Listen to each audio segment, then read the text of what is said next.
Gente, sabemos que é grande aí a facilidade de criação de canais para divulgação de informações na internet, né? Canais que geram amontoados de informações aí diariamente. Mas como saber se essas informações são verdadeiras ou falsas? A gente vai receber agora a jornalista Maraísa Lima para falarmos sobre a produção e interpretação dessa informação aí, né? Além do combustível para as fake news. Maraísa está conosco, vamos receber de forma online, é claro. Maraísa está aqui conosco já. Bom dia, Maraísa, seja bem-vinda, viu? Bom dia, Marina. Bom dia a todos os telespectadores. É uma facilidade do mundo virtual, como você bem disse, e também uma facilidade de produzir e disseminar esses conteúdos, né? Eu até evito usar notícia falsa, porque nós, como jornalistas aí, profissionais da mídia, a gente sabe que a notícia é um fato verificado. Então, tem aí toda uma questão de uma apuração e muitas vezes as pessoas comuns que não têm esse conhecimento, que não sabem como funciona, elas divulgam sem essa preocupação. É verdade, é um bom conceito aí, né? Notícia é notícia mesmo, né? Não tem a tal de notícia falsa, é conteúdo aí que não foi verificado, né, Maraísa? E quais são as consequências da proliferação aí dessas informações aí não institucionais, não confiáveis? Excelente pergunta. Só antes eu quero voltar um pouquinho, Marina, para as pessoas entenderem que os boatos, eles fazem parte aí da humanidade desde que o mundo é mundo. Só que a internet, ela tem esse poder de colocar na mão do cidadão essa capacidade de tanto consumir informação quanto produzir informação. E as consequências que você perguntou, elas podem ser devastadoras. Nós vimos há um tempo atrás aí, pessoal, uma informação lá no litoral de São Paulo que tinha uma mulher que ela sequestrava crianças para fazer rituais de magia negra. Essa mulher, em função de uma informação falsa, de um conteúdo falso, melhor dizendo, ela foi linchada pela população. Hoje, o linchamento, ele ocorre não tanto como esse caso, né, desastroso, que terminou, infelizmente, com a morte de uma pessoa que depois se provou que não era culpada, mas o linchamento hoje ele acontece no meio virtual. Então, é um linchamento que muitas vezes atinge a honra da pessoa, a reputação de uma pessoa, e nós sabemos o quanto é importante sermos pessoas de confiança e termos uma reputação. Outro ponto importante que nós temos que ficar atentos é em relação à nossa própria saúde. Muitas vezes, aí no grupo da família, há compartilhamento de links falsos, links que a gente precisa desconfiar, falando de curas milagrosas. A gente vê aí curas milagrosas contra o câncer, ou informações de que as vacinas não são confiáveis. Tudo há que ser verificado, e o cidadão tem esse papel. Nós precisamos falar isso com as pessoas. Eu faço sempre esse exemplo que é na minha casa. Eu mostro, às vezes, uma coisa absurda para minha mãe ou para o meu pai, eles já têm mais idade, né? Assim, em relação aí a essa faixa nossa predominante aí da geração Y, né? Pessoas de 20 e poucos anos até 30 e tantos anos, a geração do millennium, que a gente chama, e eu pergunto: vocês acham que essa informação é falsa ou verdadeira? E aí eles olham, às vezes acham que é falsa, às vezes não. Então, nós temos esse papel também, Marina, de promover uma alfabetização virtual, uma alfabetização digital. Porque o consumo de informação é muito grande, as pessoas passam muito tempo nas redes sociais, elas recebem conteúdos em grupos, não só em grupos de WhatsApp, mas de Facebook, informações presencialmente mesmo, né? Às vezes, antes da pandemia, aí, a gente via no ambiente do trabalho essa disseminação também dessas informações com força muito grande, apoiadas no digital. Então, consequências para a reputação das pessoas, consequências, saúde das pessoas e consequências também no âmbito aí de cidadania, porque interfere nas decisões do cidadão. Acho que são pontos bem interessantes da gente pensar enquanto consequências. Com certeza, Maraísa. É importante a gente pensar também que, ao mesmo tempo que tem as pessoas irresponsáveis, né, que publicam esses conteúdos, né, que não verificados, ou até que inventam mesmo, tem as pessoas que, como você diz, né, na família aí até quer fazer o bem, né, vai passar ali uma informação, tentando uma receita caseira aí para alguma doença, como você disse, e às vezes vai acabar fazendo mal. Então, essa pessoa da sua família, ela não queria, né, claro, o mal não, mas ela confiou em uma informação ali, em um conteúdo que não foi verificado, que foi criado aí por alguém irresponsável, né? Então, até as pessoas, sem querer, acabam fazendo mal, como você disse pra gente. Eu queria que você explicasse, Maraísa, que tem muita gente em casa, e principalmente as pessoas mais velhas mesmo também, que não estão tanto nesse mundo digital. Explica pra gente o significado mesmo da expressão fake news. Sim, a expressão fake news, traduzindo para o português, significa notícia falsa. E como você também pontuou, por falta de familiaridade, as pessoas elas não desconfiam. E o ponto principal de se combater as chamadas notícias falsas é justamente um senso crítico, mas nem todo mundo tem esse senso crítico. Eu trago agora até para os nossos telespectadores uma charge que me chamou muita atenção de um chargista argentino chamado Daniel Paz. É um simples diálogo entre uma criança, uma menina e o pai na frente do computador. Ela fala assim: papai, isso é notícia falsa. Aí ele fala: como é notícia falsa? Se é exatamente o que eu penso. Então, muitas vezes essas notícias falsas, essas fake news, elas são fruto de uma opinião. Então, a pessoa pensa uma coisa, ela cria um conteúdo para disseminar uma opinião, mas muitas vezes com cara de notícia. E nós não podemos desconsiderar que nem sempre isso é feito de forma ingênua. Muitas vezes é feito para disseminar uma ideologia.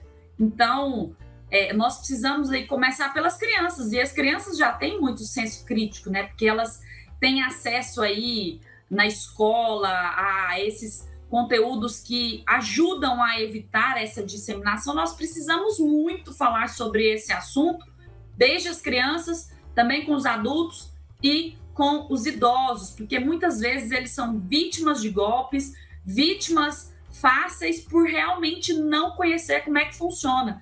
Às vezes, Marina, a notícia falsa, ela tem a cara de um site que é muito comum, que as pessoas acessam, que elas veem, às vezes a cor, às vezes a fonte. Então, fica muito parecido e difícil de identificar. Não é uma tarefa fácil, tá? Mas nós precisamos, como eu disse, falar mais sobre isso, porque às vezes realmente é uma opinião que você tem, mas não é um fato. Então, a gente precisa distinguir o fato da opinião. Opinião todo mundo tem. Muitas vezes, nesse ambiente digital, se você tem uma opinião muito controversa, muito extrema, é melhor você guardar aquela opinião para você. E aí você pode se perguntar, mas e a liberdade de expressão que tem na Constituição? Todo indivíduo pode expressar sua opinião numa democracia. Mas eu preciso pensar o seguinte: até que ponto essa minha liberdade de expressão está atingindo a coletividade, está fazendo um mal para as pessoas? E como você mesma disse, às vezes é uma pessoa da minha família. Então, em vez de eu me esconder atrás da liberdade de expressão, eu preciso ter uma preocupação com aquilo, uma responsabilidade com aquilo que eu compartilho. Com certeza.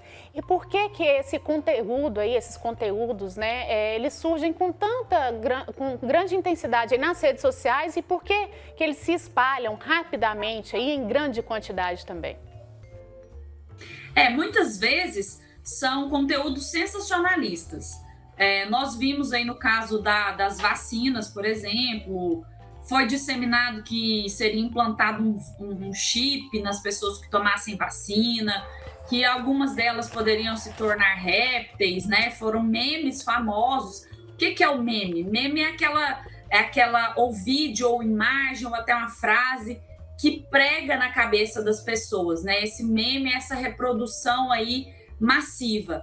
Então, muitas vezes são assuntos que as pessoas já estão falando, muitas vezes estão preocupadas com aquele assunto, e aí uma chamada sensacionalista, uma chamada assim, muito apelativa, digamos assim, isso mostra o interesse das pessoas em compartilhar aquele conteúdo, mas muitas vezes não passa de um título sensacionalista, porque as pessoas geralmente não leem. Aí, por não ler, compartilha aquele link, compartilha aquela imagem sem buscar outras informações, e isso acaba gerando o que você falou desse compartilhamento massivo nas redes sociais. Então, nós precisamos ter o hábito, pessoal, de pelo menos clicar no link para saber do que se trata. E até mesmo correndo um risco de, sei lá, pegar um vírus para o celular, pegar um vírus no computador. Então, a gente tem que começar lá de trás, lendo lá no link, por exemplo, se é de um portal de notícias, se você conhece a pessoa que compartilhou com você, se você conhece, percebeu que é uma notícia falsa, avisar para essa pessoa, porque ela realmente vai virando ali uma bola de neve. Você começa ingenuamente pegando ali uma notícia, uma chamada muito apelativa, compartilha, e aquilo vai de uma pessoa para outra em questão de segundos. Por isso que é muito rápido, né? Por isso que você pergunta, por que isso acontece? Porque a própria sociedade da informação, a própria internet, possibilita esse comportamento do usuário. Então, isso se espalha muito rapidamente. Com certeza. E assim, você deu uma dica importante aí, né, para prestar bastante atenção, desconfiar sempre. E quando receber, gente, algum link, pergunta para aquela pessoa, é sua irmã, sua mãe, fala, onde é que você tirou isso aqui? Antes de clicar, viu? Para ver se realmente foi, ela tirou aquela notícia ali, aquele link de um local confiável. Maraísa, eu queria que você falasse para a gente sobre a atualidade. Tem alguma pesquisa que mostra aí o quanto o Brasil é confiável em relação aí às informações? Tem esse tipo de levantamento já? Sim, Marina. Inclusive, recentemente, a Edelman, que é uma empresa de consultoria global, ela faz todos os anos uma pesquisa chamada Barômetro da Confiança. É como se você medisse ali um termômetro de quanto as pessoas confiam em determinados segmentos da sociedade. E, como eu disse, é uma pesquisa recente, a pesquisa de número 21 apontou que as pessoas, com essa crise da pandemia do novo coronavírus, elas sofrem por uma desconfiança muito grande em relação às informações. Inclusive, o título dessa pesquisa é bem taxativo, que é decretada a falência das informações. As pessoas deixaram de confiar em instituições como o governo, como a mídia, como as ONGs, e a confiança se voltou muito para as empresas que fazem a diferença na vida das pessoas. Durante a pandemia, nós vimos que nós estamos vivendo, né? Até parece como se já tivesse acabado, mas não. Durante a primeira onda da pandemia, em 2020, nós vimos empresas grandiosas fazendo ações para ajudar a sociedade. E isso fez com que as pessoas percebessem que, em vez de confiar apenas no governo, apenas na mídia, apenas nas ONGs, as pessoas estão se ajudando e as empresas também. E um dado interessante, Marina, foi que dentre os 28 países pesquisados estão o Brasil, foram mais de 33 mil pesquisas. É uma pesquisa muito confiável, é uma empresa que tem muita credibilidade. E no Brasil se mostrou que, olha esse dado, apenas 32% dos pesquisados compartilham fontes de informação limpa. O que é essa fonte de informação limpa? É checar vários portais de notícias, várias fontes para verificar a informação, desconfiar, como a gente até falou, sair da bolha da rede social, porque você imagina, você segue pessoas ali que vivem no mesmo nicho que você, no mesmo ambiente, né? Tem pensamentos parecidos. Então, vai ficando tudo ali dentro daquela bolha. As pessoas vão compartilhando conteúdos muito parecidos. Então, sair dessa bolha e buscar outras fontes de informação além do grupo da família, além do Instagram, do Facebook, do WhatsApp, como eu disse. E isso faz com que a informação seja limpa. Então, é um dado muito preocupante. 78% das pessoas compartilham informação simplesmente porque acharam interessante. Lembra da charge que eu falei do cartunista argentino, da criança falando para o pai: é fake news, papai. E ele fala: mas é o que eu penso. Então, nós precisamos ter esse discernimento em função desse cenário que é um pouco preocupante. Bacana. Maraísa, você escreveu o livro, né? Comunicação pós-pandemia, estratégias e ferramentas para transformar sua comunicação e se destacar na carreira. Esse livro, ele questiona exatamente esse momento que a gente vive, essa questão da qualidade da informação, da comunicação? Obrigada por falar do livro. Esse aqui é o livro, mostrando a carinha dele aqui.